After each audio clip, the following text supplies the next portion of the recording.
పెద్దగా ఆలోచించండి, చిన్నగా మొదలుపెట్టండి. ఒకే రోజులో గొప్ప స్థాయికి చేరలేం. మంచి అందంగా పుట్టడం అనేది మీ చేతుల్లో లేదు, కానీ మంచి వ్యక్తిత్వం అనేది మీ చేతుల్లోనే ఉంటుంది. బతికితే శత్రువు కూడా పొగడేలా బతకాలి, చనిపోతే శత్రువు సైతం కన్నీటి పెట్టాలి.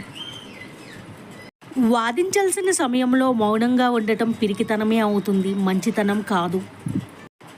సేవకుడిగా ఉండటం తెలిసిన వాడికే నాయకుడయ్యే యోగ్యత ఉంటుంది. గర్వంతో ఉండొద్దు, దేవుడు ఆశీస్సులు కోల్పోతావు. ఈర్షతో ఉండొద్దు, స్నేహితుడిని కోల్పోతావు. కోపంతో ఉండొద్దు, నిన్ను నువ్వే కోల్పోతావు. గొప్ప గొప్ప ప్రయత్నాలు అన్నీ హేళనతోనే మొదలవుతాయి. ఈ జన్మకే ఈ బంధాలు, ఒక్కసారి మట్టిలో కలిస్తే మళ్ళీ జన్మలో చూడలేము.